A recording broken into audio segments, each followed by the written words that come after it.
Bine v-am regăsit! Astăzi vă invit să vedeți partea a doua a unei povești de viață, de excepție, de viață și credință. Este vorba despre Emilia Avrămie.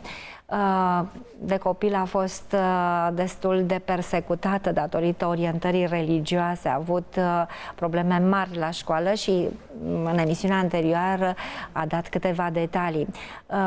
Ne reamintim, timp de 10 ani s-a luptat dramatic cu o boală necruțătoare, este vorba de boala Lyme. 7 ani nu a știut ce are, datorită simptomelor nu mai putea să meargă, slăbise foarte mult. Nimeni nu-i mai dădea o șansă până când a fost diagnosticată cu boala Lyme și a putut să fie tratată. Însă te aștepta ca viața după 10 ani de boală să se așeze într-o manieră cât de cât lentă, să nu mai ai așteptări atât de mari. Ne aflăm undeva în jurul vârstei de 46 de ani, însă la 46 de ani a luat startul pentru studii. A intrat la facultatea de litere, apoi a avut o bursă de merit, ne amintim, a făcut un master unde a fost și șefă de promoție, a terminat cu 10, iar în toamna anului trecut a putut să se înscrie și să dezvolte și să intre în programul de doctorat. Îi spun un bun revenit invitatei noastre, Emilia Avrămie. Bine ai revenit, bine ați revenit! Mulțumesc din suflet, mă simt fericită să fiu aici. E foarte greu să uiți o asemenea poveste pentru cei care nu au văzut. Vreau să am un mesaj ca să intre în arhiva noastră și să urmărească prima parte a emisiunii. Însă aș vrea cumva să-i ajutăm și să prindă puțin din mers, chiar din debutul emisiunii, povestea dumneavoastră. Ne întoarcem într-o copilărie în care orientarea religioasă într-un regim așa cum era regimul comunist, ridica foarte mari probleme. Puteai să fii deștept, puteai să fii un copil de excepție. Dacă aveai această religie, așa cum avea familia dumneavoastră, religia adventistă, nu te ajuta prea mult și dimpotrivă. Așa că ați ajuns corigentă la o materie la care nimeni nu dădea atenție, era vorba de latină și să ajungi și să fii declarat cumva repetent noroc, sau aș zice slavă lui Dumnezeu că a inspirat inspectoratul și în final n-a trebuit decât după câteva luni de pauză să reveniți la școală și să dați examene.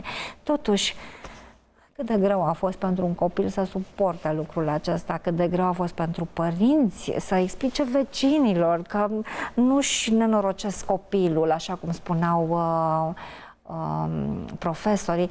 Povestiți-ne puțin despre această perioadă, după care revenim un pic la boala Lyme și ne acordăm mai mult timp studiilor și experiențelor din perioada studiilor. Da.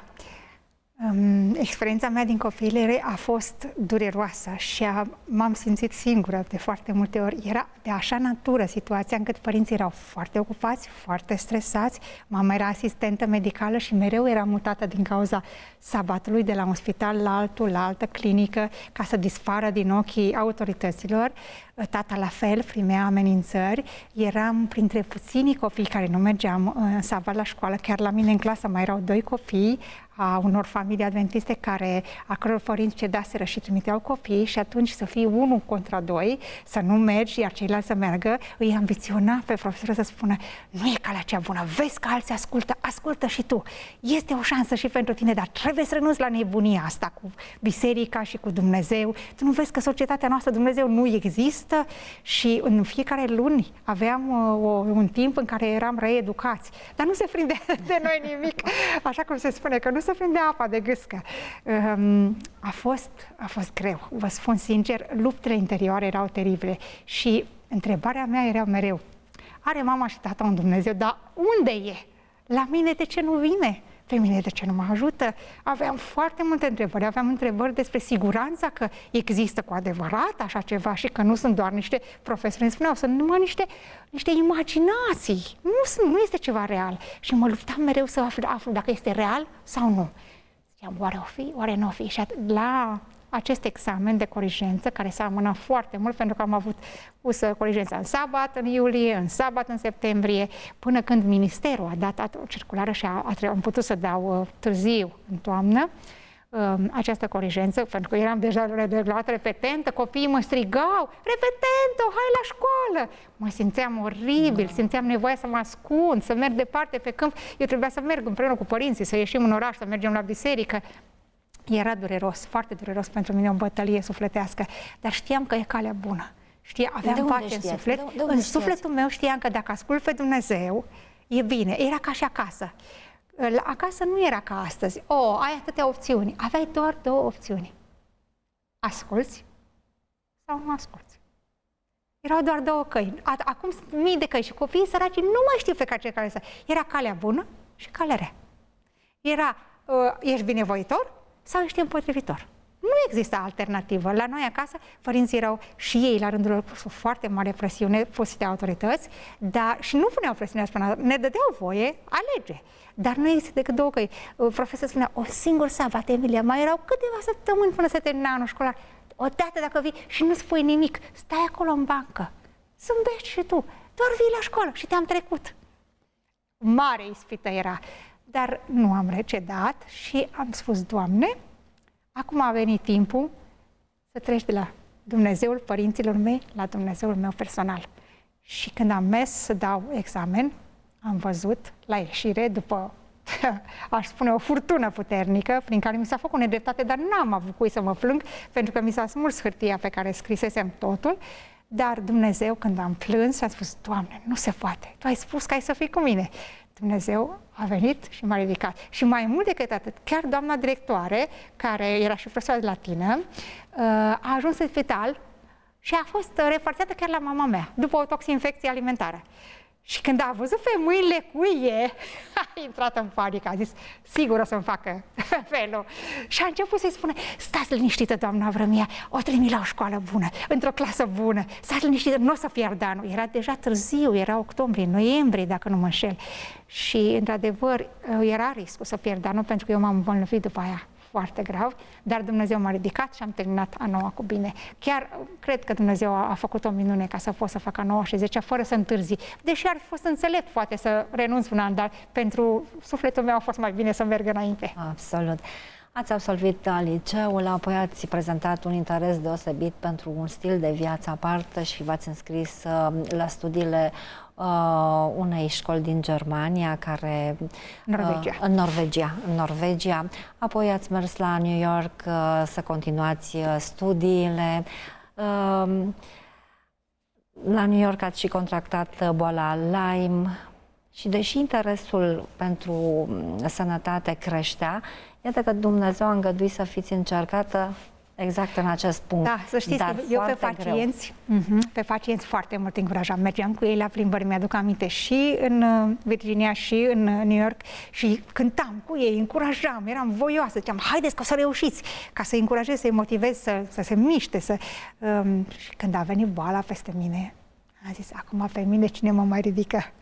Că a venit cumplit de tot, cu o paralizie, mi-am pierdut cunoștința, am intrat în comă în New York, cei de acolo nu mai știau ce să facă, m-au dus la urgențe, pe drum spre urgențe am avut accident de mașină, când ne-au preluat cei de la salvare, nici nu mai știau ce era cu noi. Dar Dumnezeu atât de punctual a intervenit și la fiecare pas, iar și iar, m-a salvat și m-a ajutat. Mi-a trimis oameni în cale care au știut ce să facă, au știut de unde să mă ia, să-mi adune bucățelele și să mă ridice, să mă așeze la locul meu, să mă flămădească din nou.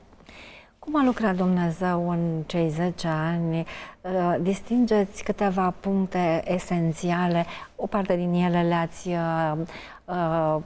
le-ați reperat și ni l-ați spus încă de săptămâna trecută. Încă o dată spun pentru cei care, pe de o parte, n-au urmărit, dar și cei care au urmărit și împrospătească cumva momentele acestea ale experienței. 10 ani ați fost bolnavă de Lyme, 7 ani ați fost paralizată la pat, nu vă puteați mișca, nici nu mai puteați vorbi bine, nu mai puteați gândi logic, nu puteați să legați niște cuvinte.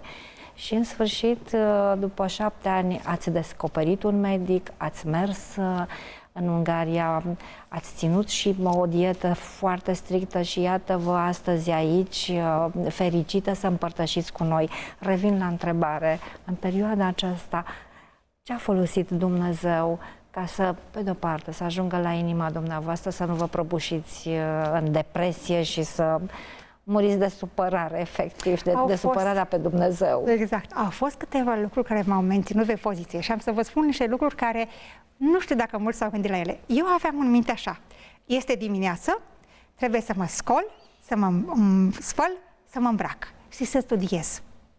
Și așa făceam, eu nu petreceam ziua în pijamale. La mine, e adevărat, când ești bolnav, așa ești tentat. Dar eu mi-am păstrat un ritm în care știam, acesta este ritmul meu, eu trebuie să merg pe drumul acesta. Și acesta m-a susținut să nu mă simt că sunt un om ratat. Într-adevăr, mă țineam de pereți să ajung la baie, mă ajutam cum puteam, dar acest ritm. Apoi studiu a fost ceea ce m-a ținut. Și prin studiu Dumnezeu îmi vorbea și îmi trimitea la momentele cele mai critice, îmi trimitea oameni în cale. Oameni care se hotărau să mă viziteze nu pentru că așa au gândit ei, ci pentru că Dumnezeu îi conducea. În momentele în care spuneam, gata, renunț. Atunci Dumnezeu aducea un alt om, altă piesă de puzzle și o așeza acolo. Eu nu vedeam că ies de acolo, eu credeam că mă voi duce. Am crezut cu adevărat că voi muri pentru că era foarte, foarte grav și tot timpul regresam, pierdeam. Știți cum sunt ei la bătrâni? Anul ăsta se îmbolnăvește un organ, la altul se adună, la tensiune se adună și diabet, se adună și alta și neuropatie, tot așa se adună, așa se răstogolea și la mine. Pierdeam treptat. Dar studiul, un program de viață ordonat, oamenii pe care Dumnezeu i-a adus în viața mea și faptul că mă surprindea, îmi aducea surprize. De multe ori venea cineva, am adus mazăre, am adus scutare. Nici nu știam de unde și cum. Și Dumnezeu îmi trimitea la timpul potrivit, alimentul potrivit, oamenii potriviți. Acum, dacă aș întoarce așa, nimeni n-ar putea să facă așa ceva cum o face Dumnezeu. Și curaj, mult curaj îmi dădea. Au fost oameni care au crezut în mine. Eu n-am mai crezut în mine. A fost o prietenă din Norvegia, Hege. Ea are un master în agricultură ecologică și mi-a zis, Emilia, trebuie să reușești, trebuie să ieși de aici. Dumnezeu nu te va lăsa, ești prea tânără, noi te iubim, noi nu te lăsăm. Și ea mi-a zis un lucru, zice, prinde-te de credința noastră. Au fost zile în care eram atât de grav bolnavă încât nu puteam îngăima o rugăciune. Nu puteam să spun, Doamne, ajută-mă. Atât de grav era creierul apăsat de neuroborelioză și a spus, nu te mai ruga. Și chiar Ellen White, o scriitoare îndrăgită mie, pentru care am învățat limba engleză ca să o citesc, spune, când sunteți atât de grav, nu mai spuneți nimic. Iisus știe starea în care sunteți, vă înțelege. Și ea spune, nu mai crede, ne credem noi și ne prindem noi. Mi-a plăcut gândul acesta că dacă ai prieteni buni, ei vor sparge acoperișul și te vor coboră. Așa au făcut ei pentru mine. Au luptat până au găsit o soluție. Prieteni care au stat pe internet, au căutat, au luptat și au zis, uite, există o șansă, există posibilitatea să mergi la Budapesta. Te rugăm din suflet, du-te acolo și verifică. Și așa m-a scos Dumnezeu.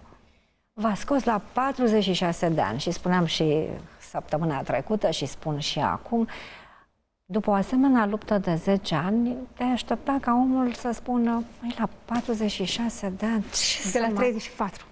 Da, de la 30, la 46 de ani, ce să mai fac? Gata, sunt sănătoasă, dar eu n-am făcut nimic în ultimii 10 ani.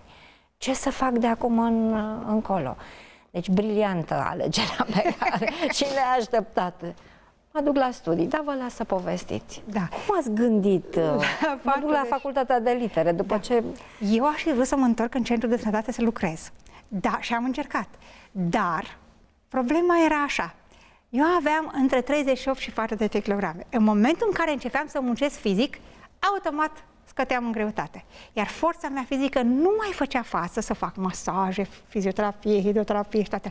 Nu aveam cum. Deci această ușă era închisă. Deși iubeam foarte mult. Vă spun, eram atât de fericită cu pacienții, mai ales văzându-i progresând, îi încurajam, vedeam, era foarte frumos.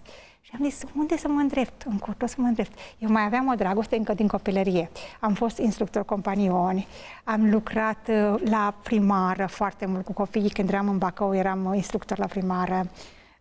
Am lucrat cu copiii de-a lungul vieții și iubeam copiii. Și m-am gândit, sora mea mi-a zis, tu știi limba engleză, că fusese în atâtea țări. De ce nu-ți faci tu, ție trebuie o hârtie la mână. De ce nu mergi la facultate?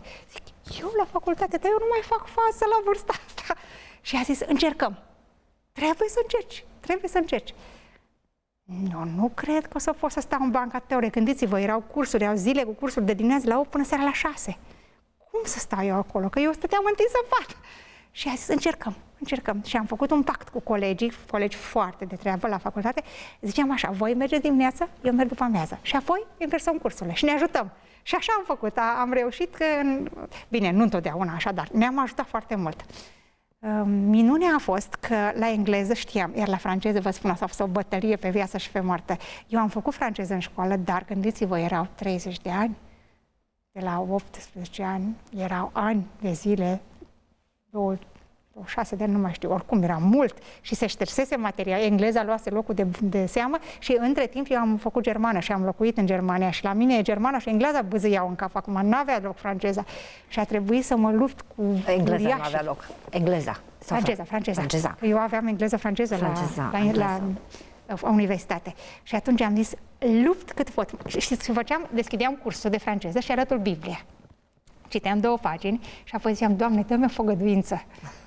Iar mai citeam, iar mai ceream o făgăduință, ca să știi că o voi reuși. Deci făceam tot ce puteam. Și am zis, Doamne, și sora mea avea o vorbă, zicea, Emilia, spune așa la doamna profesoară, and thank, madame profesor, and thank, măcar un 5 de mile. Nu am luat niciodată 5, asta a fost minunea cea mai frumoasă. Cea mai mică notă a fost 7 la franceză și după aia am progresat, 8, 9, 10, am urcat. Dar Dumnezeu a fost de partea mea. Și de unde creierul ăla care nu mă mai ajuta nici să țin minte un număr de telefon și nici să era 0, nici nu unde sunt, acum asimila informații era însetat. Și așa încât ați luat și bursă de merit. da, și am terminat licența cu 10 și masterul la fel cu 10. Ce gândeau profesorii când veneau și vă vedeau? Ce le spuneați? Ce spuneați colegilor care erau cu 25 de ani mai mici? Au fost profesori, mentori. Doamna Suciu, îi mulțumesc Dumnezeu din toată inima, a crezut în mine, a zis, Emilia, tu poți, tu vei merge în Spania, vei merge în Erasmus, tu meriți. Eu deschideam ochii mari, nimeni din clasă nu vrea să plece în Erasmus. Eram speriați ca de bombe când ne vorbeau de Erasmus. Nu știam cu ce să mănâncă. Dar a zis, voi puteți, veți reuși, trebuie să ieșiți în Europa, trebuie... Nu, eu mai fusesem plecată și mi-a fost mai ușor. Dar eu nu credeam în mine. Ne-au împins, așa ca pe cum împins boboceii de rasă ca să intre în apă, așa ne-au, cum zice mama îi duce, așa ne-au dus profesorii, au crezut în mine. Ceea ce a fost frumos, un lucru care nu l-am povestit, este că la facultate am avut multe concursuri și spre marea mea uimire am prezentat Ben Carson la primul concurs, era prezentarea unei cărți și am luat premiul întâi. A fost șocul vieții mele. Premiul întâi la universitate.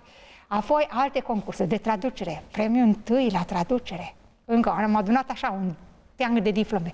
Nu venea să cred. Și colegii mă cam invidiau că vorba ei erau de 19, 20, 21, 22 de ani și dar știți cine m-a ridicat? Profesorii îmi ziceau, Emilia, tu poți, trebuie. Știau unii din ei situația mea, știau prin ce am trecut prin boală, că ne-au întrebat de trecutul nostru și pur și simplu ne-au pus vânt sub aripi.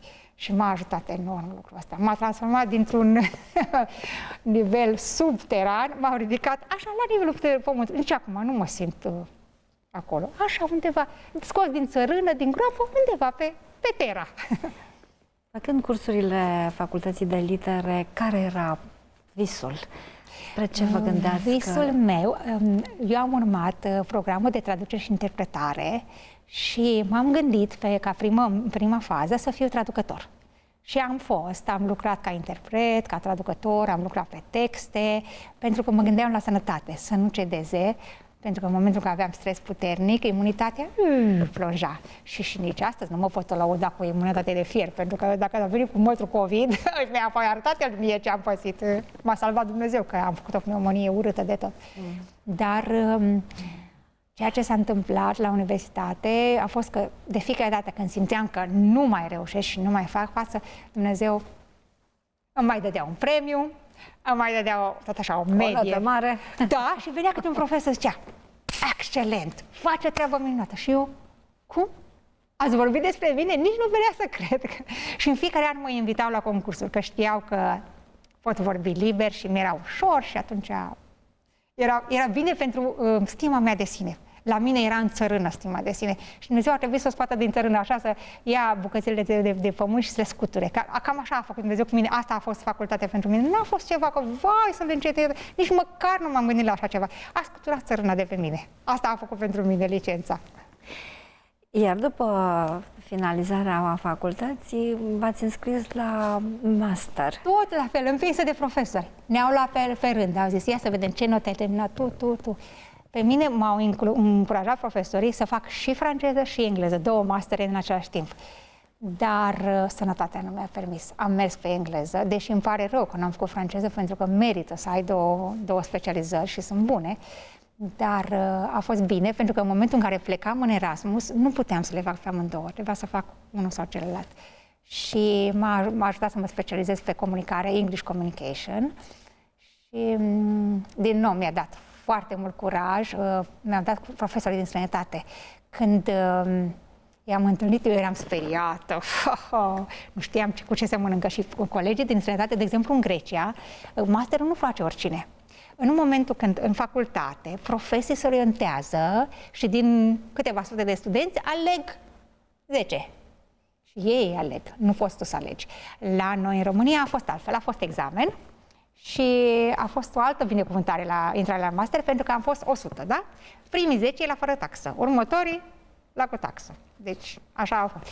Harul lui Dumnezeu m-a pus acolo în primii 10 ca să pot să fac masterul în siguranță și în liniște. Marea bucurie a fost în Grecia, așa cum spuneam în emisiunea trecută, pentru că m-am întâlnit iar cu sabatul și cu probleme așa. De câte ori am avut probleme majore, m-a ajutat așa: rugăciunea, prietenii care s-au rugat pentru mine și apoi minunea lui Dumnezeu. Pentru că tot ce s-a întâmplat în viața mea a fost minune după minune după minune. N-a fost nimic de la mine. Chiar când m-am întors din master și profesorii au văzut 9, 10, 9, 10, au zis, dar cum așa? Dar excelent! Zic, nu eu. Dumnezeu a făcut. Dar ce, da, ai fost tu acolo? Nu tu ai învățat? Da, dar nu eu. Toate obiectele, materiile, disciplinele la care am avut 10 au fost discipline încercate, cu experiențe. Experiențe și experiențe. Așa trebuie să fi fost și dizertația pentru master, tot așa cu rugăciune. Da, a fost o bătălie. Deci eram foarte slăbită și aveam pierderi de sânge majore, cum se întâmplă la vârsta respectivă pentru noi femeile, și a zis, Doamne, alege una din două. Ori renunț la disertație, ori mă faci bine în privința asta. Și ce credeți că a făcut Dumnezeu? A tăiat toate pierderile și m-am făcut dintr-o dată o femeie sănătoasă care a terminat disertația, dar tot așa, cu multă rugăciune, pentru că multe femei se chinuie foarte mult în perioada aceasta și n-am mai avut probleme. Pur și simplu Dumnezeu a zis, hai, termină de disertația și a fost bine. Încă un lucru care nu l-am știut este că pentru a intra la doctorat trebuie să ai anumite note. Și eu n-am fost conștientă, pentru că conducătorul de doctorat te alege.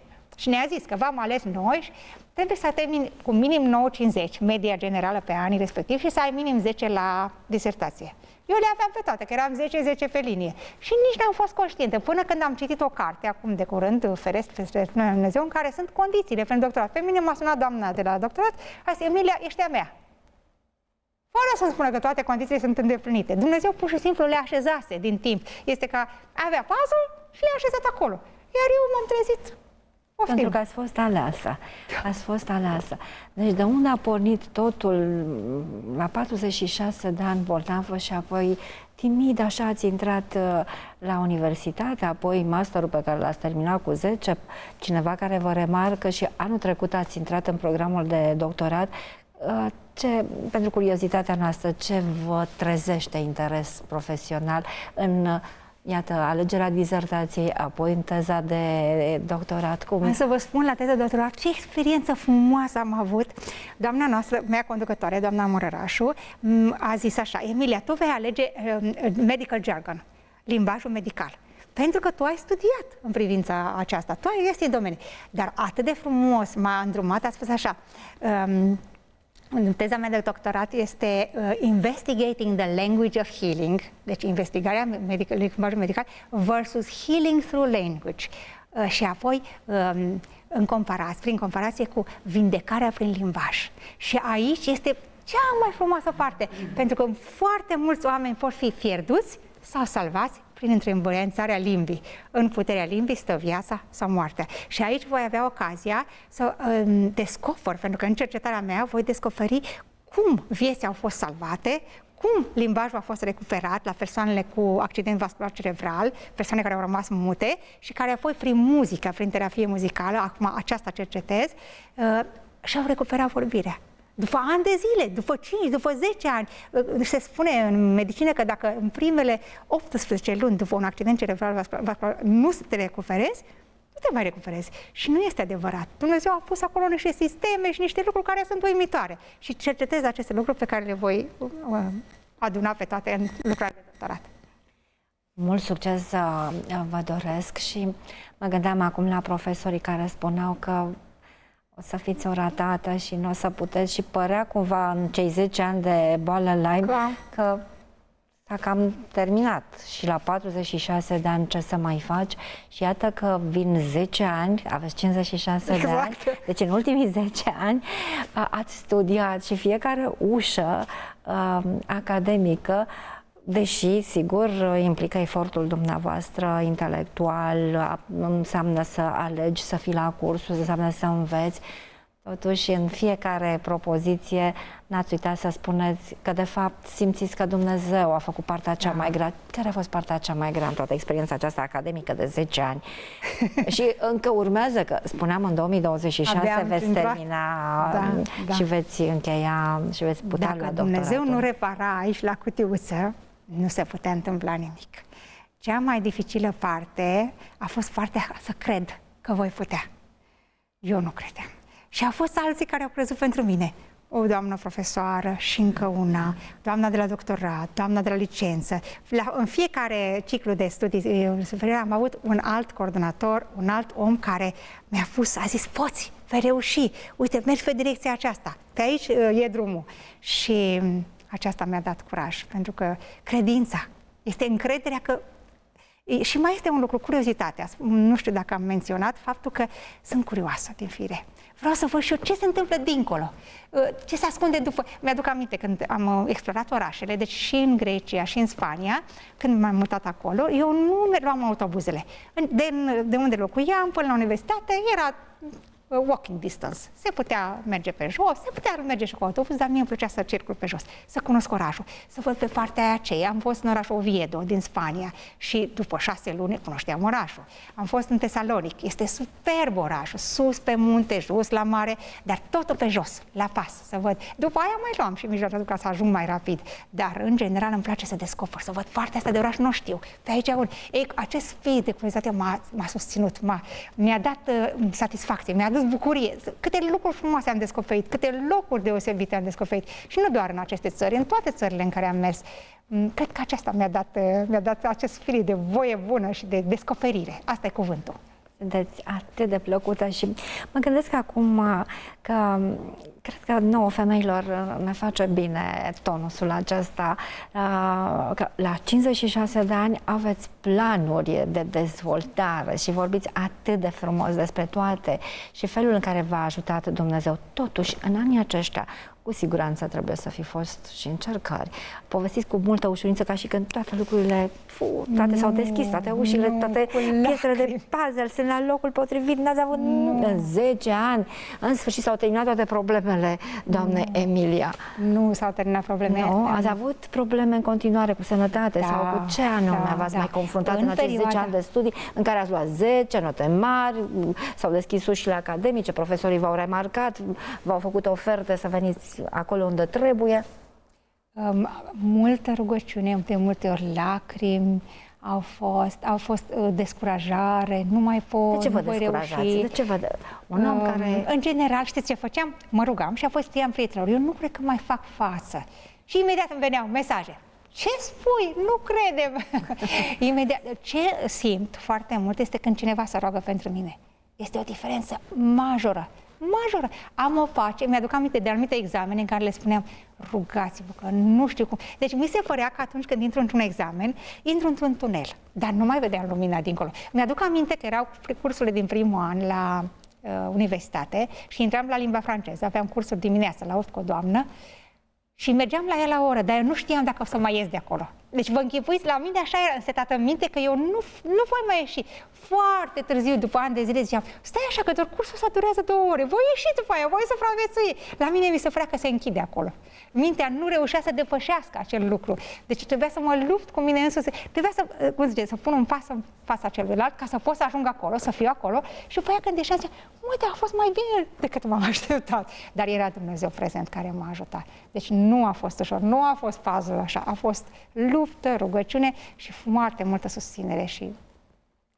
Iar un om care luptă, care înțelege planul lui Dumnezeu cu privire la perioada aceasta de viață, ce se gândește să facă cu diplomele, cu cunoștințele?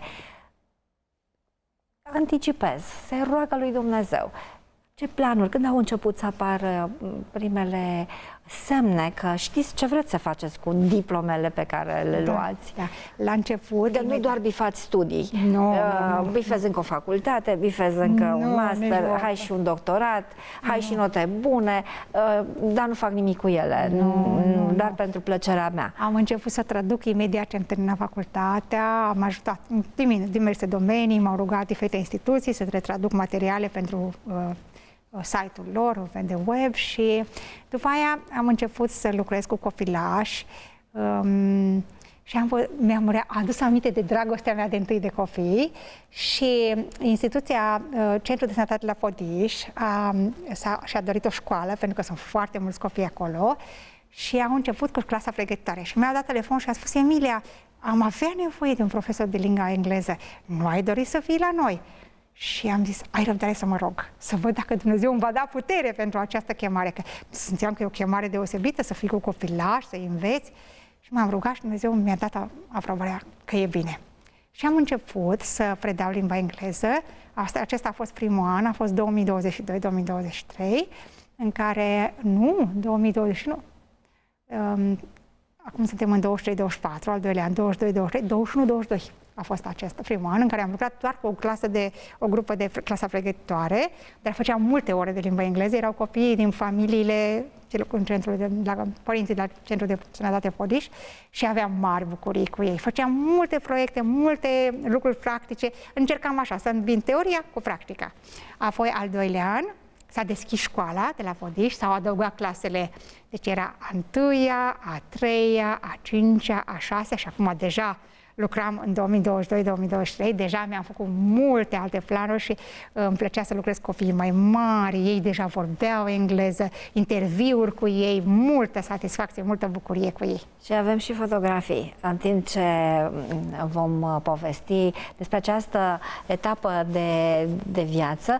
Iată, aceștia sunt copii, sunt copii, dar este un program, Travel Day. Da, îmi fac zile speciale în care îmi combin teoria cu practica. Ei trebuie să-și călătorească de un punct A la B, cei de la gimnaziu trebuie să călătorească cu avionul, să știe să facă check-in, să facă... să treacă prin vamă, să treacă cei mari construiesc, vedeți aici au învățat uneltele în limba engleză și învață să construiască. Apoi am făcut cu ei restaurant day, o zi la restaurant, să știe să servească, chiar copiii au pregătit vafe și clătite și apoi au servit în clasă și vorbim despre... Ideea este ca teoria să o punem în practică. Vorbim despre lucrurile pe care le facem.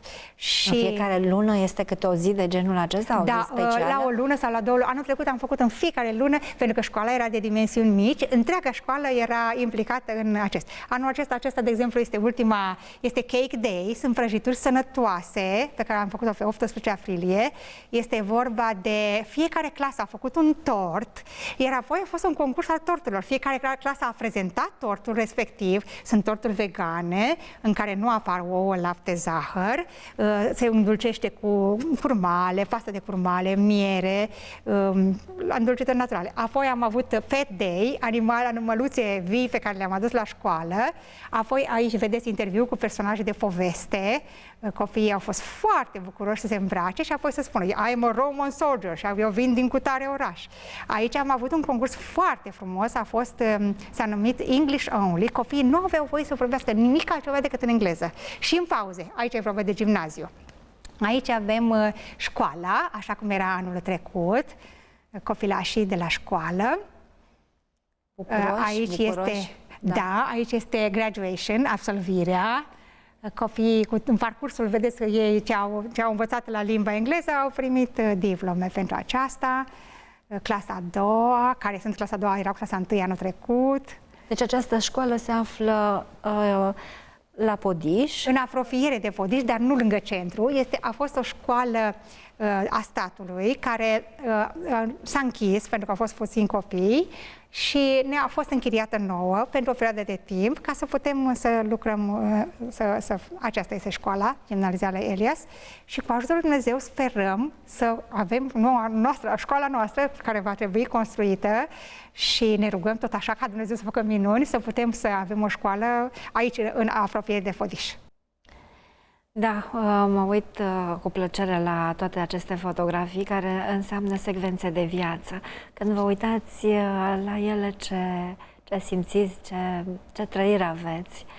Bine, este o experiență de fiecare zi, e prezentă această experiență. Totuși, când încerci să spui oamenilor ce ți se întâmplă cu atâta energie și bucurie, cred că în primul rând ție îți transmite ceva o fotografie. Da, în momentul în care transmiți altora, către tine se întoarce un ecou. Atunci când le vorbesc copiilor, de multe le povestesc despre unde am fost, cum Dumnezeu m-a ajutat. Anul trecut am avut o oră specială în care era o oră de experiență, dar în limba engleză. Și foloseam cu traducere. Un copil vorbea sau eu povesteam, citeam o poveste și celălalt traducea. Și foarte multe experiențe, și personale și ale altora, în așa fel încât am fost foarte uimită și fericită să văd că în temele lor de vacanță s-au reflectat aceste experiențe. I-am rugat să scrie povestiri și ei au preluat acest stil de a scrie experiențe, povestiri, cum a lucrat Dumnezeu, ce s-a întâmplat, în așa fel încât să reflectau. Și am fost foarte fericită când am venit în septembrie să descoper că, aha, tocmai ceea ce au învățat au pus în practică. Sunteți atât de bucuroasă și emanați această bucurie, iar eu acum am să pun o întrebare care poate fi în mintea tuturor. După 10 ani în care v-ați pregătit licența, masterat, sunteți la doctorat, nu e prea puțin, încă o dată pun ghilimele, simțiți tonul vocii mele, totuși vreau să pun această întrebare și o pun cu mult respect. Nu e prea puțin, poate ați fi dorit o altă școală, e adevărat, e o școală creștină, dar este undeva la Podiș, lângă Podiș, județul Bacău. Mă veți ierta pentru întrebarea aceasta. Nu e prea puțin pentru atâta pregătire, atâta zbatere? Dumnezeu are gândurile Lui și faptul că am fost chemat aici, simt că aici pot să dau nu doar cunoștințe, nu doar vorbe, nu doar informații, ci viață, experiență. Pot să dau mult mai mult copiilor și copiii resimt lucrul acesta. Pe când în alte instituții de învățământ trebuie să fie într-o casetă. Aici nu există acea casetă. Aici este, ați văzut, animale aduse în școală. Păi, dar știți câte aprobări ai nevoie pentru ca să aduci un porumbel sau un pisoi? Multă libertate de mișcare și simt că pot să fac ceea ce mă bucură și face și pe copii să-i bucure. Eu mă gândesc așa, dacă copilul are o experiență frumoasă și înțelege că îi vreau binele, el va putea lua partea care e dificilă, pentru că există gramatică, există lucruri, exerciții plictisitoare, copiii la școală rod creioanele și sunt plictisiți și ar vrea să plece și să zburte. Eu încerc să fac la ore în așa fel încât copiii să nu fie forțați să stea numai în bancă, să aibă cântecele, să aibă jocuri, să se miște. Ați văzut la orășelul, ei să... Îi rog pe colegii mei exact. să ne mai dea fotografiile în timp ce povestiți, ca să fim încă în atmosfera aceasta. Așadar, nici nu vă puneți problema, ci vă bucurați de fiecare zi și înțeleg că vă doriți întreaga experiență. Da, doresc să fie o experiență bună și pentru școală. Școala aceasta va trebui să treacă prin Aracip și va trebui să aibă oameni cu... De aceea am și hotărât să fac doctoratul, pentru că este important să fie oameni cu pregătire înaltă, care să ofere școlii un statut, să fie o binecuvântare. Așa consider eu, pentru locul în care sunt. Ce înseamnă să lucrezi într-o școală creștină, unde copiii pun temelia și bazele unei educații, unui stil de viață pentru totdeauna, nu doar scolastic, ci și și cu credință, despre credință. Da, așa cum vedeți, noi învățăm ce este un produs sănătos, ce nu este, pentru că copiii sunt înclinați către dulciuri, rapid, dar trebuie să le oferim alternativa pozitivă bună. Eu, personal, folosesc foarte puține dulciuri. A fost o perioadă în care nu puteam folosi deloc fructele, pentru că ele creau candidoză. Eu folosim mult antibiotic, se dezechilibra flora. Și acum pot să mănânc fructe, nu e problemă, dar trebuia să evit atunci. Și le explic la copii, pentru că copilul nu știe, nu-și dă seama. Însă, învățându-i de mici că se poate și mai bine, și eu de copil am fost crescută cu regina torturilor. Acesta era numele meu. La noi acasă era smântână, bunicul avea vacă. Și așa în comunism nu se găsea. Aveam smântână, puteam să fac în fiecare weekend, inventam o ocazie să fac un tort. Și făceam torturi bune, dar puneam ouă, puneam lapte, puneam zahăr și multă frișcă. Ei, acum am învățat să le fac sănătoase, cu alimente bune și vedeți cu copiii, să mă joc cu ei așa cum la nivelul lor. Am remarcat, vă văd implicată în fiecare activitate și asta transmite o stare Aici nu doar suntem la ziua recunoștinței, acestea sunt celor mici. cadrele didactice din școala noastră pe care le-ați văzut. E o mare binecuvântare să pot să lucrez. Aici este sărbarea de încheiere de an școlar. E o binecuvântare, e o bucurie. Nu mai avem foarte multe minute, dar în cele care ne-au rămas, mi-ar plăcea să găsim concluziile, acelea care definesc experiența dumneavoastră. Ne-am întâlnit și săptămâna trecută, am parcurs, am anunțit perioada de boală, cea din copilărie. Acum am vorbit despre studii, despre profesie, despre ce faceți. Uitându-vă așa de la înălțimea vârstei, uitându-vă în urmă, care sunt acele momente care v-au ajutat, practic, să traversați fiecare etapă cu zâmbetul pe buze, cu energia asta extraordinar de pozitivă? Au fost câteva lucruri esențiale. 1. Încearcă din nou. Este dificil să încerci să eșuezi. Și în special în capitolul sănătate. Și atâtea păreri, așa cum spunea și noastră, că să încercăm medicina asta, că să încercăm. Eu zic că sunt combinate. Dumnezeu le-a așezat pe fiecare. Sunt boli acute care ai pieri, cum a fost la mine. Dacă nu veneam cu antibiotic, nu aș fi ieșit niciodată din situația în care eram. Sunt lucruri care trebuie urmate într-un fel, dar ele, așa cum m-a învățat Dumnezeu, trebuie combinate. Trebuie mers în așa fel, pas cu pas, încât și să nu renunți, să încerci din nou, să rogi pe Dumnezeu să te ridice iarăși. Și un alt lucru este să te rogi Dumnezeu să-ți dea prieteni. Prieteni care să creadă în tine, care m-au ajutat enorm și care m-au ridicat. Atât profesori, prieteni din nord, din sud, chiar din America, medici care au știut ce spun și care am aplicat sfaturile lor și în special vă adresez acum celor care au boala Lyme, să lupte, să nu renunțe, să nu se mulțumească, atât e pătrățica mea, atât am reușit, să zic că nu, trebuie să mai descoper ceva, poate că Dumnezeu are o ieșire pentru mine. Când v-am întrebat care este pasajul sau partea din Biblie care vă face să vă aplecați cu grijă și pe de altă parte să preluați ca pe o învățătură de viață din Scriptură, mi-ați spus că versetul favorit se află în Psalmi. Este Psalmul 113, versetul 7. El ridică pe sărac din țărână, înalță pe cel lipsit din gunoi, ca să-i facă să șadă cu mai mari poporului său. De ce textul acesta? Când a devenit gândul favorit? În ce context? Și de ce acesta? Am ales acest verset pentru că viața m-a coborât în țărână. Medicii mi-au spus că nu mai sunt șanse, cu lacrimi în ochi și cu iubire, că viața s-a încheiat și am crezut, am oferit totul și Dumnezeu a zis, da, eu am creat din țărână, eu pot să recreez din țărână. Și de acolo, din groapă, pentru că era disperarea, boala și disperarea, m-a ridicat la suprafață, m-a așezat în sistemul educativ Și m-am așezat acolo unde când merg la doctorat, vă spun, nu vine să cred că stau alături de profesori universitari, că învăț de la ei atâtea lucruri frumoase și informații și lucruri de caracter, că sunt printre oamenii mari, oamenii care conduc, care educă pe alții. Și faptul că sunt profesor nu vine să cred. E fascinant, nu-i așa? Mai ales că ultimii 10 ani ați muncit foarte mult și v-ați dedicat acestei cauze împreună cu Dumnezeu.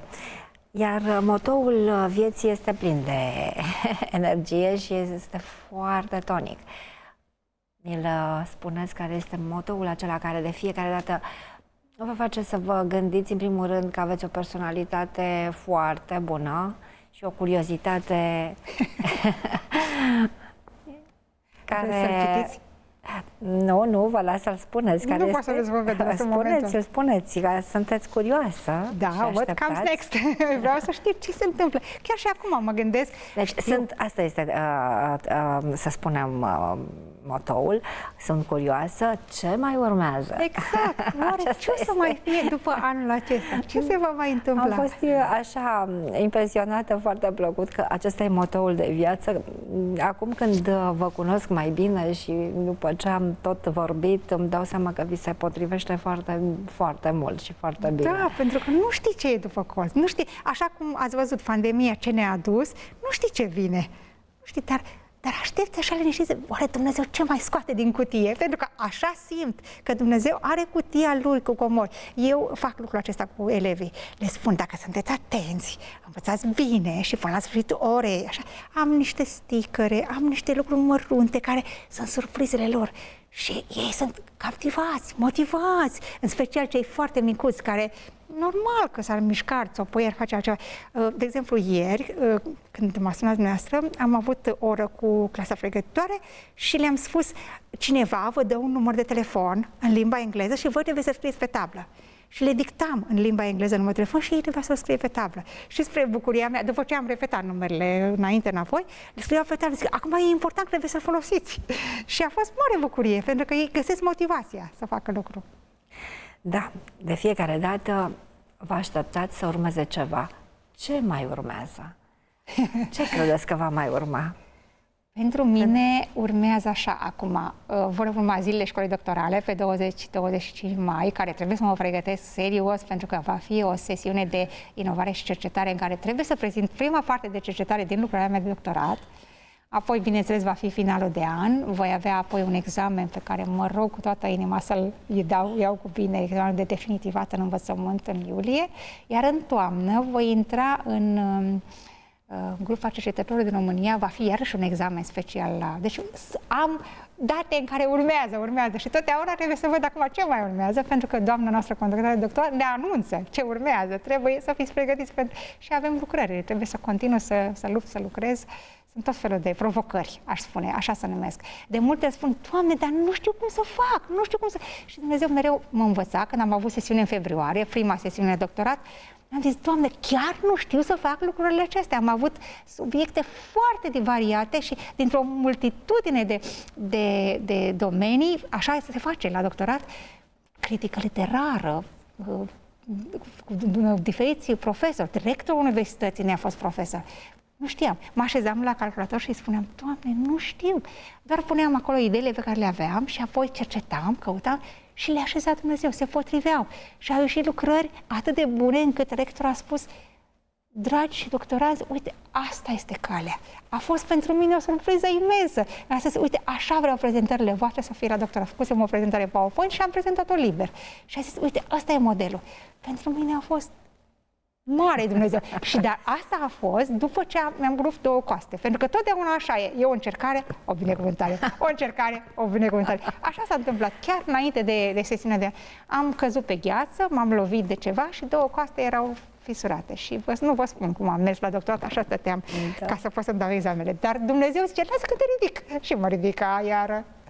Îmi place că aveți întotdeauna zâmbetul pe buze. Vă doresc succes în continuare în susținerea tezei și în toate planurile pentru această școală atât de frumoasă, o școală creștină care pune în mintea copiilor nu doar cunoștințele scolastice, ci și drag de Dumnezeu. Și când un copil de mic învață acea cale către Dumnezeu, nu se va abate de la ea și va ști întotdeauna ce să facă, va avea viziunea asta despre ce înseamnă viața, pentru ce am venit și încotro ne îndreptăm. Vă felicit și vă mulțumesc pentru că ați fost astăzi aici, dragii mei. Aici se încheie emisiunea de astăzi cu această poveste tonică. Este extraordinar ca să ai planuri, să lucrezi cu Dumnezeu, să-L întrebi, să fii curios, să vezi ce urmează și să te lași surprins de Dumnezeu. Pentru invitata mea au fost studii, o școală, au fost și foarte multe încercări, dar și foarte multă biruință și mai ales a putut să experimenteze împreună cu Dumnezeu toate dificultățile și să încerce pentru viața ei ce este cel mai bun alături de Dumnezeu. Iar cel mai bun pentru ea este o trăire autentică și profundă cu Dumnezeu și cred că ne-a inspirat pe toți. Toate bune vă doresc!